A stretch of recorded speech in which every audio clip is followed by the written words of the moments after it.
Hello guys, मेरा नाम है आशीष कुमार। मैं स्वागत करता हूं आप सभी का अपने चैनल यूनिक स्टडी पर। तो आज से पहले की वीडियो में हमने बात करी थी यूरोपियन कंपनियों के आगमन के बारे में। वो टॉपिक हमारा कंप्लीट हो गया है। उसके लगभग 3 पार्ट बनाए जा चुके हैं जो कि प्लेलिस्ट में आपको मिल जाएंगे। इससे पहले की जो वीडियोस थी उनमें हमने बात की थी कि किस तरीके से यूरोपियंस भारत में आए और हमने एक एक करके सभी यूरोपियंस देशों के बारे में बात की, जैसे पुर्तगाल है, अंग्रेज है या फिर डच है या फिर फ्रांसीसी है। तो आज जो हम बात करने वाले हैं वो बात करने वाले हैं मुगल साम्राज्य के पतन के बारे में कि किस तरीके से मुगल साम्राज्य का पतन हुआ और उनमें जो अंतिम मुगल शासक थे किस प्रकार से उन्होंने अपनी भूमिका निभाई। तो गाइस स्टार्ट करते हैं आज के अपने इस वीडियो को बिना टाइम वेस्ट किए। और यदि आप हमारे चैनल पर पहली बार आ रहे हैं तो हमारे चैनल को सब्सक्राइब कर लीजिए तथा उसके साथ लगे बेल आइकन को प्रेस करके उसे ऑल पर सेट कर लीजिए। तो आज हम बात करने वाले हैं उत्तरवर्ती मुगल शासकों के बारे में, जिसमें केवल 9 मुगल शासक हैं जो कि पूरी तरीके से अयोग्य थे। आइए उनके बारे में थोड़ा सा जान लेते हैं। यहाँ पे मैंने एक लिस्ट बनाई हुई है जिस लिस्ट में क्या है, उन सभी शासकों के नाम है और वो शासक कब से कब तक बादशाह बने उनके बारे में मैंने आपको बताया है। तो सबसे जो पहला शासक था वो था बहादुर शाह प्रथम, जिसका टाइम पीरियड कब से कब तक है, तो इसका टाइम पीरियड 1707 से लेकर 1712 ईस्वी तक है। दूसरा जो मुगल बादशाह है वो है जहांदार शाह, जिसका टाइम पीरियड कब से कब तक है, 712 से लेकर 713 ईस्वी तक। उससे अगला शासक है फर्रुखसियह, जिसका टाइम पीरियड है 1713 से लेकर 1719 ईस्वी तक, लगभग 6 साल तक ये राजा रहा था। उससे जो अगला शासक है वो है मुगल मोहम्मद शाह रंगीला, जो कि 1719 से लेकर 1748 ईस्वी तक राजा रहा। अगला शासक है अहमद शाह, जो कि 1748 से लेकर 1754 ईस्वी तक राजा रहा। उससे अगला है आलमगीर द्वितीय, जो 1754 से लेकर 1759 ईस्वी तक राजा रहा। और उससे अगला है शाह आलम द्वितीय, जो 1759 से लेकर 1806 ईस्वी तक राजा रहा। उससे अगला है अकबर द्वितीय, जो कि 1806 से लेकर 1837 तक राजा रहा। और उससे अगला जो अंतिम मुगल शासक है वो है बहादुर शाह द्वितीय, जिसे बहादुर शाह प्रथम के नाम से भी जाना जाता है। और उसका कार्यकाल कब से कब तक है, तो उसका टाइम पीरियड 1837 ईस्वी से लेकर जो 1857 का विद्रोह हुआ था तब तक उसका कार्यकाल है। तो बात कर लेते हैं कि किस तरीके से मुगल साम्राज्य का पतन प्रारंभ हुआ। तो बात है कब की, 1707 की, जब औरंगजेब का निधन हो गया था। तो उसके बाद में उसके 3 बेटे थे। कौन कौन से थे? मुअज्जम, मुआजम और कामबख्श। हमें यहाँ पे ये बात याद रखनी है कि एक तो है मुअज्जम, एक है मुआजम और तीसरा है कामबख्श। तो जिस समय जो औरंगजेब था वो जिंदा था तो जो मुअज्जम था वो कहाँ का सूबेदार था? काबुल का सूबेदार था। और जैसे ही औरंगजेब की मृत्यु हो जाती है तो इन तीनों बेटों में क्या होता है, उत्तराधिकार के लिए युद्ध छिड़ जाता है। तो जो उत्तराधिकार का जो सबसे पहला युद्ध होता है वो होता है जजायू का युद्ध। वो किस किस के बीच में होता है? तो मुअज्जम ने 1707 ईस्वी में जजायू के युद्ध में मुआजम को पराजित कर दिया और मुगल बादशाह बन गया। तो 1707 में एक युद्ध होता है। कौन सा युद्ध? जजायू का युद्ध। वो किस किस के बीच में होता है? तो वो मुअज्जम और मुआजम के बीच में होता है। इस युद्ध में जो मुअज्जम होता है वो मुआजम को पराजित कर देता है और उसी के साथ वो अपने आप को मुगल बादशाह घोषित कर देता है। लेकिन 1708 ईस्वी में जो उसका तीसरा भाई होता है कामबख्श, वो भी उसके विरुद्ध विद्रोह कर देता है, जिसे वो बीजापुर के पास उसको हरा देता है और मार देता है। इस तरीके से वो अपने दोनों भाइयों को मार के मुगल बादशाह बन जाता है। तो अब जो पहला शासक हमारा वो बनेगा बहादुर शाह प्रथम। अब यहाँ पे कुछ लोग सोच रहे होंगे कि जब मुअज्जम जो था वो शासक बना तो पहला शासक बहादुर शाह प्रथम कैसे हो गया? तो आपको मैं बता दूं, जब मुअज्जम शासक बना था तो उसने अपना नाम परिवर्तित कर लिया था और वो जो मुगल बादशाह बना था वो किस नाम से बना था? बहादुर शाह प्रथम के नाम से बना था। और कब से कब तक मुगल बादशाह रहा? तो वो 1707 से लेकर 1712 ईस्वी तक मुगल बादशाह रहा था। तो पहला तो मैंने यही टॉपिक लगाया कि जो बहादुर शाह प्रथम था उसका वास्तविक नाम क्या था। यहाँ से भी पेपर में क्वेश्चन पूछा जाता है। तो इसका जो वास्तविक नाम था वो मुअज्जम था। इसे केवल सिंहासन हासिल करना था, प्रशासन में इसकी किसी भी प्रकार की कोई रुचि नहीं थी। इसी वजह से इसको इतिहास में एक नाम दिया गया है और वो नाम क्या है? वो है शाह बेखबर। और इसी के साथ ये थोड़ा सा डरपोक किस्म का शासक भी था। तो इसने सभी के साथ में क्या किया?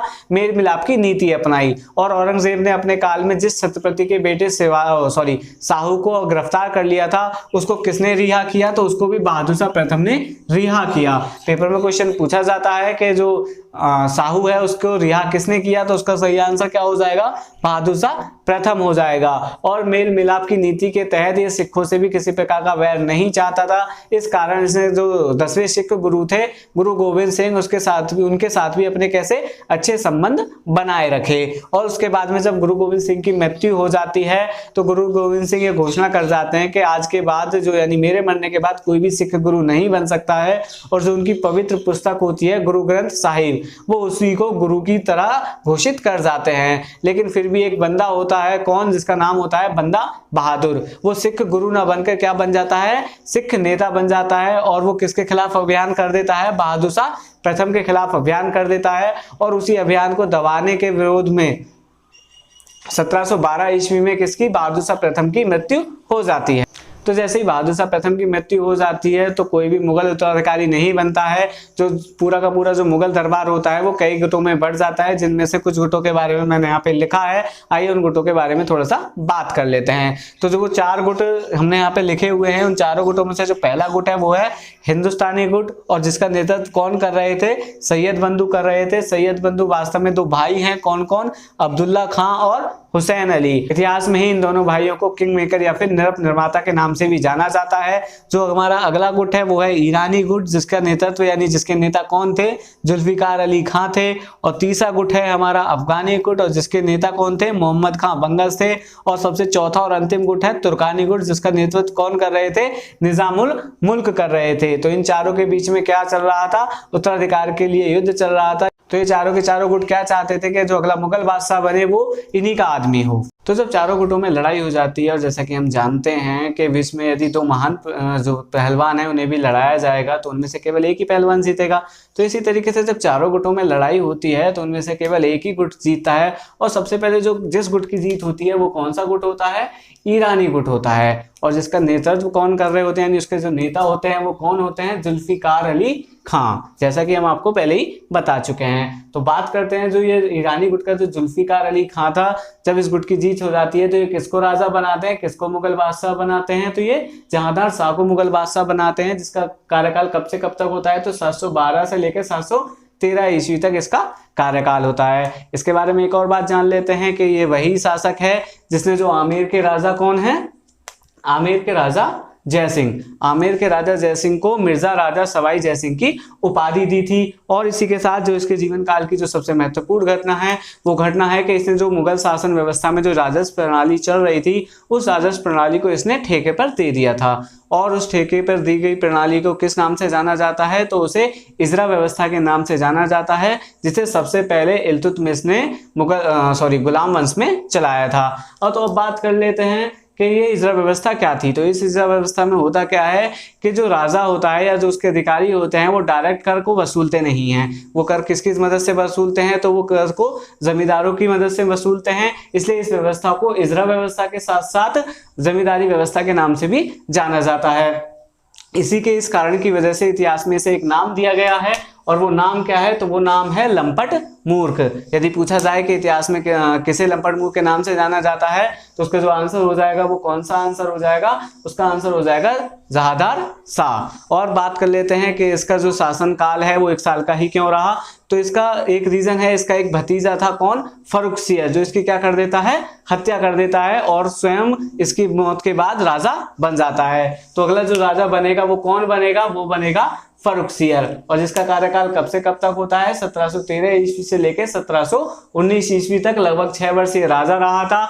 और ये जो राजा बना था, क्योंकि ये इतना तो महान था नहीं, जैसा कि मैंने आपको बताया कि जितने भी बाद के मुगल शासक थे वो सारे के सारे अयोग्य थे, तो इसके अंदर इतनी ताकत तो है नहीं कि ये जहांदार शाह को मार के खुद राजा बन जाए। किसी न किसी ने तो इसकी मदद की होगी। तो इसकी जो मदद की थी वो किसने मदद की थी, हिंदुस्तानी गुट के जो सैयद बंधु थे उन्होंने इसकी मदद की थी। तो सैयद बंधु इतने तो पागल है नहीं कि वो बिना किसी मतलब के इसकी मदद करेंगे, तो बदले में वो भी कुछ मांगते हैं। तो फर्रुखसियर क्या करता है, उन्हें जो मुगल शासन में जो अधिकारियों में सबसे बड़े पद होते हैं उन दोनों भाइयों को वो पद दे देता है। कौन कौन से पद होते हैं वो, तो जो एक सैयद बंधु में एक भाई कौन है, अब्दुल्ला खां, जैसे कि मैंने आपको पहले ही बताया था। तो उसे कौन सा पद दिया जाता है, वजीर पद दिया जाता है, जो कि आज के किसके बराबर होता है, जो आज प्रधानमंत्री का पद होता है उस समय उसके बराबर ये पद होता था। और जो दूसरा भाई था कौन, हुसैन अली, उसे कौन सा पद प्रदान किया जाता है, मीर बख्शी। जैसे कि आज की डेट में अगर माना जाए तो जैसे चीफ ऑफ डिफेंस होता है, रक्षा का सबसे बड़ा अधिकारी, उसी तरीके से ये पद मुगल शासन में हुआ करता था। अब होता क्या है, जब सैयद बंधु की मदद से बनता है फर्रुखसियर, तो सैयद बंधु इस पे दबाव डालना स्टार्ट कर देते हैं, बहुत ज्यादा दबाव डालना स्टार्ट कर देते हैं। वो दबाव किस तरीके के होते हैं, जैसे इससे जजिया कर को समाप्त करने के लिए कहते हैं, तीर्थकर को समाप्त करने के लिए कहते हैं। ये क्वेश्चन पेपर में बहुत ज्यादा कंफ्यूज करता है कि अंतिम रूप से जो जजिया कर है वो किसने समाप्त किया। जैसे कि मुगल शासन में जानते हैं कि पहले अकबर ने इस कर को समाप्त कर दिया था, लेकिन औरंगजेब इस कर को वापस लगा देता है। लेकिन ये जो है फर्रुखसियर इस जजिया कर को अंतिम रूप से समाप्त कर देता है। इसके बाद कोई भी जो हिंदुओं पे कर लगाया जाता था जजिया कर, ये इसके बाद लगना पूर्ण रूप से बंद हो गया। इसके साथ ही इस पर बहुत सारे दबाव डालते हैं। वो दबाव किस तरीके के होते हैं, जैसे मैंने अभी आपको बताया कि जजिया कर, तीर्थ कर और भी बहुत सारे अपने आदमियों को ऊंचे ऊंचे पद प्रदान करने के लिए कहते हैं। तो इन सभी दबावों से क्या है, फर्रुखसियर बहुत ज्यादा परेशान हो जाता है और वो क्या काम करता है कि इनको सैयद बंधुओं को मरवाने की कोशिश करता है। लेकिन सैयद बंधु जिन्हें कि किंग मेकर के नाम से जाना जाता है, उन्हें मारना इतना आसान भी नहीं था, तो वो क्या करते हैं, वो फर्रुखसियर को ही मरवा देते हैं। लेकिन उससे पहले फर्रुखसियर के काल में दो इंपॉर्टेंट घटनाएं हो जाती हैं। उनमें से जो एक घटना है वो है 1719 का दिल्ली समझौता। ये घटना मैंने यहाँ पे नहीं लिखी है, लेकिन इसके बारे में मैं आपको जब मराठा साम्राज्य पढ़ाऊंगा तब उसमें पूरा बता दूंगा। अब आप केवल इतना ही जान लीजिए कि जो उस दिल्ली समझौता था, इसे मराठों का मैग्ना कार्टा कहते हैं। इससे अधिकांश मुगलों को और उससे भी ज्यादा मराठों को फायदा हुआ था। किस किस के बीच में हुआ था, तो दिल्ली समझौता, फर्रुखसियर और मराठों के बीच में यह समझौता हुआ था। इसके काल की जो दूसरी इंपॉर्टेंट घटना है वो है 1770 का दस्तक जारी करना। तो इसने दस्तक जारी क्यों किया, तो एक बार की बात है, जब फर्रुखसियर बहुत ज्यादा गंभीर रूप से बीमार हो गया था, तो एक हैमिल्टन नाम का अंग्रेजी चिकित्सक था।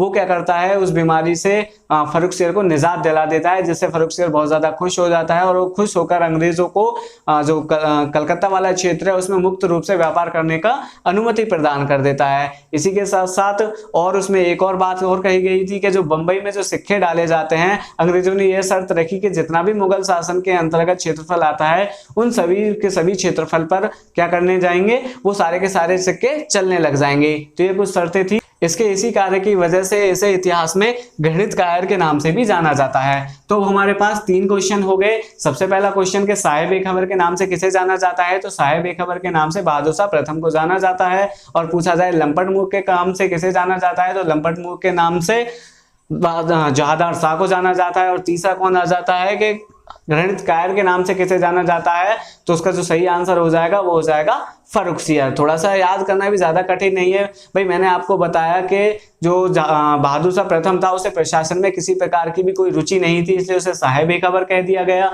और अगर बात करें जहादार शाह की, तो जहादार शाह को जो इजरा व्यवस्था उसने एक बेवकूफी वाला काम किया था, इसलिए उसे लंपट मुख के नाम से जाना जाता है। और जबकि जो फर्रुखसियर है हमारा, उसने अंग्रेजों को मुक्त व्यापार करने की अनुमति दे दी, जो उसकी एक बहुत बड़ी गलती थी। यदि वो ऐसा ना करता तो शायद अंग्रेजों को इतना ज्यादा कम समय नहीं लगता हमें गुलाम करने में। इसके बाद जो फर्रुखसियर के बाद जो राजा बनते हैं वो बनते हैं रफी-उद-दर्जात और रफी-उद-दौला।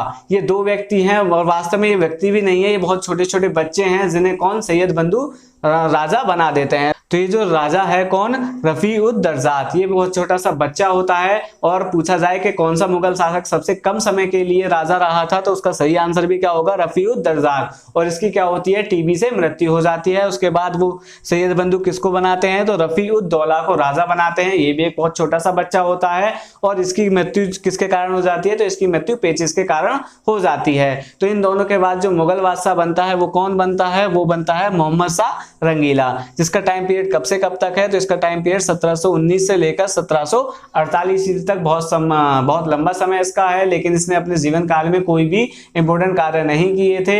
लेकिन अगर पूछा जाए कि मुगल साम्राज्य का जो विघटन हुआ था वो सबसे तेजी से किसके काल में हुआ था, तो इसका जो सही आंसर होगा वो होगा मोहम्मद शाह रंगीला।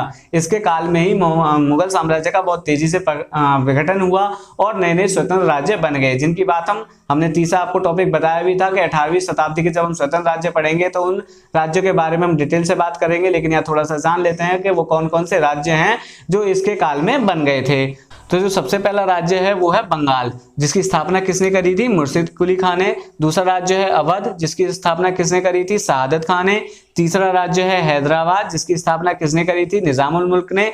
और चौथा राज्य है कर्नाटक, और जिसकी जो स्थापना करी थी वो किसने करी थी, सादतुल्लाह खान। हमें अवध और कर्नाटक कर्नाटक में याद रखना है, अवध में शहादत खां है और कर्नाटक में शहादतुल्ला खां है। और जो पांचवा है रुहेलखंड, उसकी स्थापना किसने करी थी? तो मोहम्मद खां ने की थी। और उसके बाद सैयद बंधु भी इस पे बहुत ज्यादा दबाव बना देते हैं, तो ये भी क्या काम करता है कि सैयद बंधुओं को मरवाने की कोशिश करता है और ये अपनी कोशिश में सफल हो जाता है। अगर पूछा जाए पेपर में कि सैयद बंधु की हत्या किसने करवाई, तो उसका जो सही आंसर होगा वो क्या होगा कि मोहम्मद शाह की जो हत्या करवाई, सॉरी, जो सैयद बंधु की जो हत्या करवाई थी वो मोहम्मद शाह रंगीला द्वारा कराई गई थी। अब इसी के काल में एक और व्यक्ति है, इंपोर्टेंट हो जाता है मोहम्मद शाह रंगीला के काल में, वो कौन है? वो है नादिर शाह। तो अब थोड़ी सी बात किसके बारे में कर लेते हैं? नादिर शाह के बारे में, क्योंकि मोहम्मद शाह रंगीला के काल में ही पहली बार नादिर शाह ने अपना आक्रमण किया था। तो जो नादिर शाह था वो एक फारसी शासक था। फारस मतलब ईरान का जो क्षेत्र है आज की डेट में वही क्षेत्र, और इसे ईरान का नेपोलियन भी कहा जाता है। अगर पेपर में पूछा जाए कि ईरान के नेपोलियन के नाम से किसे जाना जाता है, तो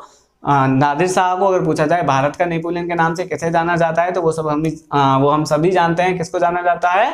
समुद्रगुप्त को। तो मेरा आपसे क्वेश्चन ये है कि आपको मुझे ये बताना है कि नेपोलियन की मृत्यु कब और कहां हुई थी। ये इसका आंसर आप मुझे कमेंट बॉक्स में जरूर बताइए। तो एक बार की बात है, जब नादिर शाह कहां लड़ रहा होता है? अफगानिस्तान वाले क्षेत्र में लड़ रहा होता है। तो किसी बात को लेकर मोहम्मद शाह रंगीला और नादिर शाह में नोकझोंक हो जाती है। उसी की वजह से इन दोनों के मध्य में एक युद्ध होता है, करनाल का युद्ध, जो कि कब होता है? फरवरी 1739 ईस्वी में। इसमें मुगल जो है यानी मोहम्मद शाह रंगीला जो है वो हार जाते हैं, और उन्हीं के साथ साथ एक और व्यक्ति कौन, जो कि होते हैं शहादत खां, उन दोनों को बंदी बना लिया जाता है। तो उन्हीं दोनों को छुड़ाने के लिए क्या काम करता है ये एक व्यक्ति, कौन? निजामुल मुल्क। याद रखना है बंदी कौन कौन बनाए गए? तो मोहम्मद शाह रंगीला और शहादत खां, और जबकि जो उन्हें छुड़ाने के लिए जो व्यक्ति गया था वो कौन गया था? वो गया था निजामुल मुल्क। तो निजामुल मुल्क 50 लाख रुपए के बदले इन दोनों को छुड़ा लाता है। वो नादिर शाह इन दोनों को छोड़ रहा होता है, तो शहादत खां कह देते हैं कि तुम तो पागल हो, जो 50 लाख रुपए में ही मान गए, यदि अगर तुम दिल्ली आते तो मैं तुमको 20 करोड़ रुपए दिला देता। अब एक बात बताइए, अगर किसी को भी लालच दे दिया जाए तो क्या वो रुकेगा? नहीं रुकेगा। तो उसी 20 करोड़ के लालच में नादिर शाह कहाँ आ जाता है? दिल्ली आ जाता है और दिल्ली पर अपना अधिकार कर लेता है। अब हमें एक डेट याद रखनी है, वो कौन सी डेट है? वो डेट है 22 मार्च 1739 ईस्वी। ये डेट हमें क्यों याद रखनी है? क्योंकि इस दिन एक घटना होती है कि दिल्ली में एक अफवाह फैल जाती है कि नादिर शाह मारा गया, तो जिससे उसके जो सैनिक होते हैं वो उनके बीच में खलबली मच जाती है। इसी खलबली का फायदा कौन उठाते हैं? मुगल सैनिक उठाते हैं, और वो नादिर शाह के आदमियों को मारने लग जाते हैं। इससे नादिर शाह क्या होता है? बहुत ज्यादा गुस्सा होता है और वो दिल्ली को पूरी तरीके से लूट लेता है। तो ये पेपर में क्वेश्चन पूछा जाता है कि वो यहाँ से क्या क्या लेके गया था। जो यहाँ के से लेके गया था उनमें सबसे पहले क्या है? 30 करोड़ रुपए नगद वो यहाँ से लेके गया था। और जो मयूर सिंहासन है, जिसको किसने बनवाया था? शाहजहां के द्वारा बनवाया था, जिसे किसके और नाम से जाना जाता है? तख्ते ताउस के नाम से जाना जाता है। इसे भी भारत से लूटकर कौन ले गया था? तो नादिर शाह ले गया था। और जो एक और चीज जो ले गया था, जो अक्सर क्वेश्चन में पेपर में पूछा जाता है, वो क्या है कि कोहिनूर हीरा, विश्व प्रसिद्ध कोहिनूर हीरे को भारत से लूटकर कौन ले गया था? तो उसी को भी ले जाने वाला व्यक्ति कौन था? नादिर शाह था। तो इस तरीके से शहादत खां की एक गलती की वजह से दिल्ली को इतना बड़ा, या कहें कि भारत को इतना बड़ा नुकसान उठाना पड़ा, और वो लगभग कुल मिलाकर कितने करोड़ की? 70 करोड़ की संपत्ति नादिर शाह भारत से ले गया। तो आज हमने कुछ शासकों के बारे में बात करी, जैसे जहादार शाह है, फर्रुखसियर है, मोहम्मद शाह रंगीला है, या फिर नादिर शाह है। तो आने वाले शासक जितने भी बच गए हैं उन सब की बात हम नेक्स्ट वीडियो में करेंगे। यदि आप वीडियो आपको पसंद आया हो तो इस वीडियो को लाइक कीजिएगा और कमेंट करके हमें जरूर बताइएगा कि यह वीडियो आपको कैसी लग रही है।